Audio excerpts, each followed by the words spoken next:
Sometimes you say yes, sometimes you say no, sometimes you say yes, sometimes you say no.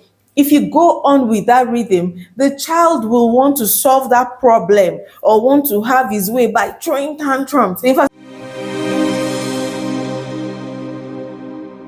hi guys, welcome back to my channel. I'm always happy to see you. Yes, I'm always happy to see you. Yes, and you. Okay, so today we're looking at the parenting aspect of this channel. I'm going to be talking about parenting in a consistent manner, or consistency in parenting. I'm going to give this example as basic and as simple as it is. 2 plus 2, 4, right? Exactly. It's just common knowledge. 2 plus 2 is 4. In early years, in year group, in high school, in the university, at the PhD level, at the master's level, 2 plus 2 is 4. In every department, 2 plus 2 is 4, right? Just by default, you just know it's 4. So by the time somebody tells you, especially a child, 3 plus 1 is 4. If the child has not had that prior knowledge, the child will want to double check, right? The child will want to recalculate, like 3 plus 1, 4, and then, oh yeah, true, 4. But by the time you go and you're like, no, 6 plus 7 is 4, and the person telling you 6 plus 7 is 4 is emphatic, is sure, is like, yeah, it's 4. Won't you be wondering what is going on? First, you wonder, is the person okay, like mentally? Or is it that there's another thing the person is trying to explain? Or is it that, so that one raises more questions, may cause a bit of confusion and all. So just as much as that basic consistency in that 2 plus 2 is 4, any twist to that may cause you to double check. That is how much consistency children need. That is how much consistency you need to put in your home when you're raising children. When you're raising children and you want to be consistent, you need to set boundaries. Boundaries not in a negative way, just boundaries of, this is how we do in our family, this is what you should do, this is what you shouldn't do. Like in my home, for example, we have family rules. We have apart from our family values, we have family rules. We have it all printed out, looking lovely. We have one at the entrance of the house, so when you come in, you see it. It catches a lot of eyes of guests that are just coming to our house for the first time. And then there's also one at the passage, which is very colorful. That one is particularly for the children. So I'm sure as you're passing, you're seeing it. You're passing, you're seeing it. Over time, you just get used to it, and you just know.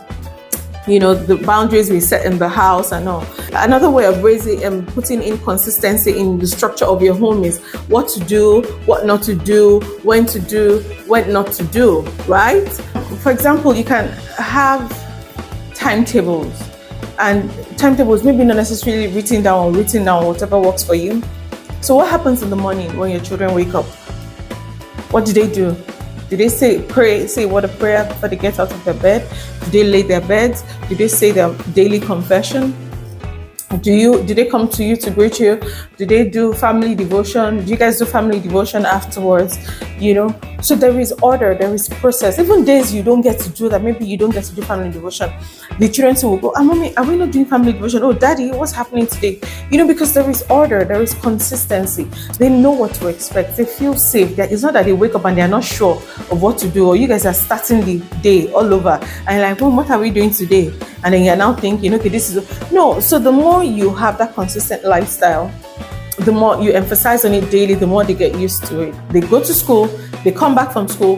What next? Does this person just go this way, that one goes that way, the other one goes that way, and then nobody knows what's going on? Do they just dump their bags, right? But when they come back from school, what do you do in your house? Is the first thing to take a bath?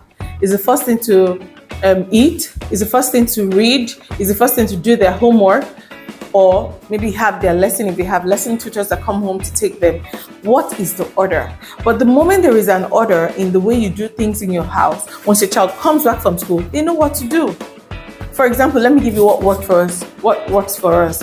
What they do is when they come in from school, they take their lunch bag straight to the kitchen, unpack the lunch bag, put the bag where we usually put it, right? Then they go in, they take a bath. After taking a bath, they eat, they begin their homework, they have their teachers come over to teach them. That's the extracurricular activity, come over to teach them. After that, if we're done with our homework, fine. If we're not, we complete the homework, bedtime, trust me, is 7 p.m. But sometimes when we have a lot of schoolwork, we may not go to bed by that 7 p.m. Sometimes it extends to 8 p.m. But there is that order, there is that process, and they know that there is that order, there is that process. So they just flow. I do not have to talk. I do not have to shout. I do not have to nag about anything because they already know. So it is going to be of great benefit to you too as a parent if you teach or train your children in a consistent manner so they know what to expect, right? Now, let's look at the benefits of using the consistent style in raising your children or in parenting. One, your children will be very trusting. They will trust you, right? They will be able to predict your reaction to a very large extent. Okay, and that gives them some form of that kind of helps them to develop emotionally, to have emotional stability. So these are the benefits, or you could say to have emotional security. These are the benefits of using consistency in your parenting style. Now let's talk about what happens when you are not a consistent parent, when you are an unpredictable parent. What happens? First, today you say yes, tomorrow you say no. The child won't even know what to expect. Maybe on a particular issue or on a particular thing. Today you're like, no, we don't do that, no. Then tomorrow you go, oh yes, it's fine. Then next tomorrow you say, your child will not be able to count on you, and that will result in aggression, that will result in anxiety. Sometimes some children go rebellious because they're not even sure of what to expect. So they just say, let me just do. Either she says no or she says yes. Sometimes it leads to hostility. Sometimes they become unruly. And sometimes they even feel a sense of fear or being unsettled. So why would you want your child to go through all that? But remember, like I always say, the earlier you drive in your point, the better for you, for your child, for everybody that lives in that home, because everything will be clear from the beginning. For as much as when they were little, if you can start that in good time, you will benefit it in the long run. Another thing I would like to talk about is children who live in an environment where there is no consistency, where they have unpredictability, right? Let me tell you what their problem-solving skills will be like. 1, whining. 2, rudeness. And 3, tantrums. Who wants to raise a child that will be whining up and down the house or being rude to people or throwing tantrums? Nobody. Because let me give you an example. What happened? I remember a parent walking up to me once and telling me that, this is my son, this is my child, he's always stressing me out. You will tell him no, he will still come and pester you. I beg, I can't kill myself. My sister, I feel you, I understand you. But the truth of the matter is, that must be because sometimes you say yes, sometimes you say no, sometimes you say yes, sometimes you say no. If you go on with that rhythm, the child will want to solve that problem or want to have his way by throwing tantrums. In fact, some children will go as far as crying, whining. They will frustrate you. At the end of the day, you just go and say, go and take it, don't disturb me. How many of you can relate? You can relate, ba? Yes, so that's what happens. So that is the way they will come up with solving their own skills. And eventually, those kind of children will begin to manipulate. Yes, they'll begin to manipulate it because they'll know that, yes, I can push mommy or I can push daddy so hard, and then they'll just give in. My people, another thing I would like to talk about in moving towards rounding off this is why consistency is so hard. To be honest, I'm not saying this is easy peasy lemon squeezy like my children will say. Consistency is really, it takes grace. I don't want to use negative words. I don't want to say it's hard, but it takes extra effort and it takes some self-determination, and it takes for you and your partner, or you and your spouse, to be on the same page, for you to be able to consistently raise your children and for you to be able to follow through all the time, okay? So the truth is, parenting can be exhausting, right? And for example, a day comes and then you've had a very, very stressful day. Like you've had a stressful day, you do not even want to talk about it. And then you just feel like coming home and just throwing off your wig and then just relaxing. But things happen. Those are the kind of days that you'll be tempted to just let consistency sleep. That is it not just today? Let it sleep now. For example, maybe you have told John, clean your room. John, clean your room. You have taught him about his room cleaning regularly.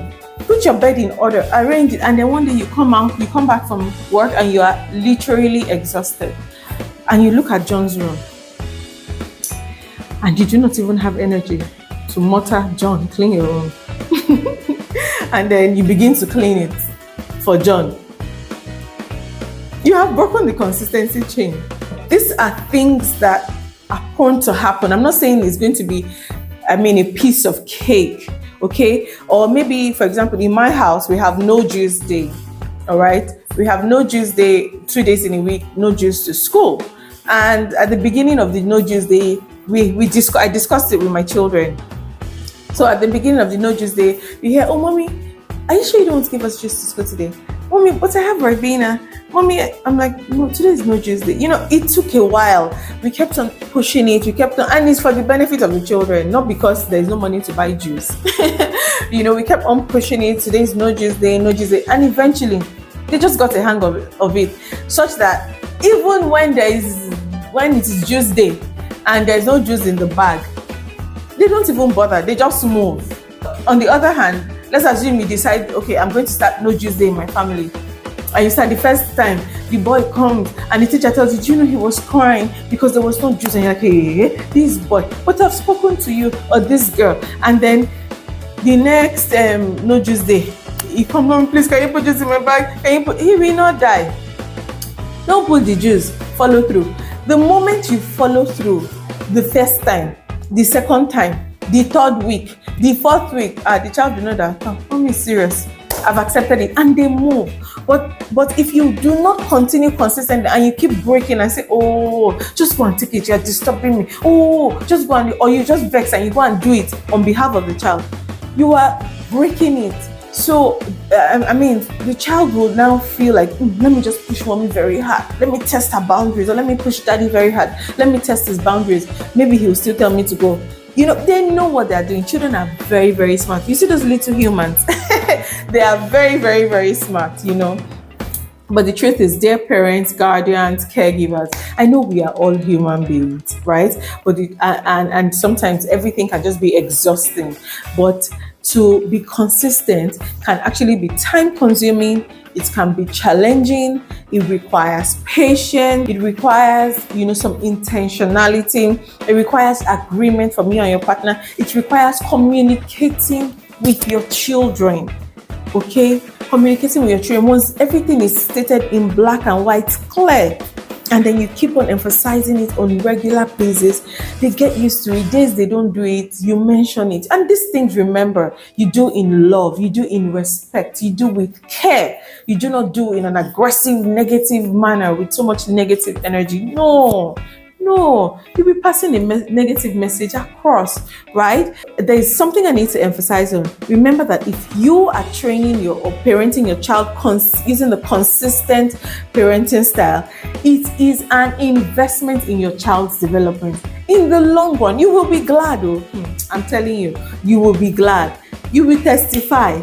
I'm telling you. So finally, I'm going to wrap this topic up for today. The topic may come up another time, but I'm going to wrap this topic up for today by saying that if you are consistent in your parenting style with your child or your children, let me tell you some of the skills that it will bring up for them. It has worked for me over the years. It will keep on working for me. It has no choice. It's just the way life is. Your child, you're going to raise a reliable child, a child that people can rely on, a child that will be trusted, and will be trusted to take responsibilities, a child or children whose yes will be yes and their no will be no. Not children who are unsure about what to do, who are unsettled, who are scared, so. Darling parents, I pray for God's strength for you, and I trust that you can actually pick up this consistency, baton and run with it. But before I go, I'm going to say, please remember, subscribe, like, share with any parent you know, share with your friends, parents to be, share with teachers you know, share with any head of school you know, share with anybody who you think will benefit, men and women alike. Thank you. Have a great day.